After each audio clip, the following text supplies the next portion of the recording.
Hey guys, Prangell Gaming here and welcome back to Talk the Wall. This is the 8th installment and today we're getting right into your responses and then questions you may have had. But first, if you haven't seen any of the other 7 installments, then why not check them out? There is going to be a link of the previous Talk the Wall in the description of this video, or you can access the playlist by clicking the I button. But as always, if you do have any questions or opinions, do feel free to put them in the comments section of this video because I want a Millwall voice throughout. Also, while you're down there, put the score predictions for the game against Chesterfield in the comments section with also what you thought went wrong in the game against Nottingham Forest or what went right. Also, do bear in mind I record these videos on a Tuesday, so I'll cover what happened in the game against Nottingham Forest in the next Talk the Wall. So I'm going to start with the predictions that you guys made against Sheffield United, and only 2 of you said your score predictions, and you're actually both right. Ronnie McKeeley and BTJW Gaming both said 2-1, so congratulations to you both on that. I predicted 1-1 and well, I should have been a little bit more optimistic with that score prediction. Ronnie said that O'Brien and Gregory would get the goals. Neither of them did get the goals, but they are 2 talented strikers that obviously do have the potential to get goals this season. And then BTJW Gaming said it'll be a slim, but I reckon that we could win with the team that we've got. So now I'm going to be covering what your responses were, and Joe Holloway was the first person to say something. He said Sheffield United will be our hardest challenge yet, as the fans won't take another embarrassing loss as they have to push back up into the top 6 of the league table. On Wednesday we suffered as Craig was in poor form and the lineup was completely wrong, so we did not have a player to push at the defending players. We had a left winger playing on the right, which I believe should have gone to Worrell. On Saturday, Hutchinson should start as Sheffield United are a terrible side. Now I believe that if we had lost to Sheffield United, there would have been huge uproar for the fans as we needed a response for the game on Wednesday, and I do think it was kind of a fluke. We just need to put it behind us. The players weren't at their best and just move on and hope to not expect any of those anytime soon during this season, and let's just progress to hopefully a successful season. Next up was Harry CD, and he said Wednesday was an embarrassing loss. Craig and Archer had a shock, however I reckon this could be a good wake up call for us and a minor glitch to let us know that other teams could well exceed our expectations for them in the league. In this case it would be Peterborough. It's better this happens at the start of the season rather than halfway through or at the end. Now I couldn't agree more with you here. Shocking results happen a lot in the league, and if they happen early on then that's a lot better because you want to get them out of the system, out of the way. We want to finish high in the league table, so we have to accept some teams may do better than we expect, and we just need to hope that we can continue to do what we expect to do and just forget that some of the more worse results happened, because we've got to improve, and that's the worst case scenario. We can only get better from that point. Surely we won't be having too many of those this season because we are a strong side. We've improved in the areas we really do need to. Now for the results, there was 2 games that we obviously played. The first was the 5-1 loss to Peterborough. Now a lot of things went wrong here. You have to accept that we weren't at our best, and it'd be very unlikely for that to happen again.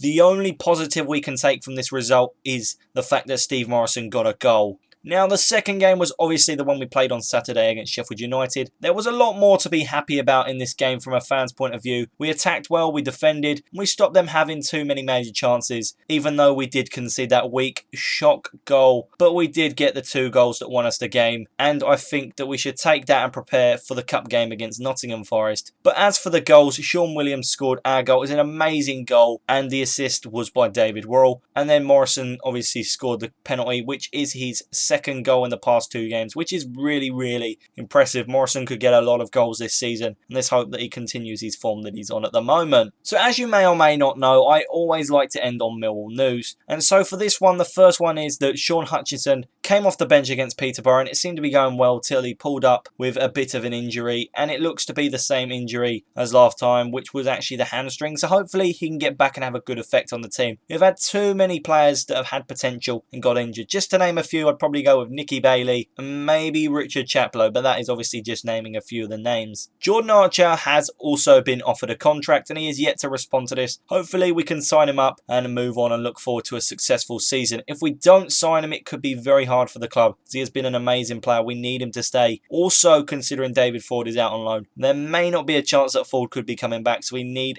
an experienced goalkeeper that is going to do us right at the club, and he definitely is that name. Now we still seem to be moving in the transfer window for both a goalkeeper and a centre midfielder. Now I don't really know whether we will go for a goalkeeper completely, but we are definitely needing a midfielder, as we have 3 senior centre midfielders in Williams, Abdu and Thompson. And if any of them happen to get injured or suspended, it could be a real issue, as there is no more emergency loans. So we'd have to either play a player out of position, which has happened a few times at Millwall, or use some of the youth team players like Prangell. But you would prefer to have an experienced head in the team and get someone in that really can do the job well. But we don't know what's going to happen. We still have a little while till the window closes. So hopefully if we do need someone, we'll bring them in. But if not, then I'm sure we'll be fine, as long as something serious doesn't actually happen.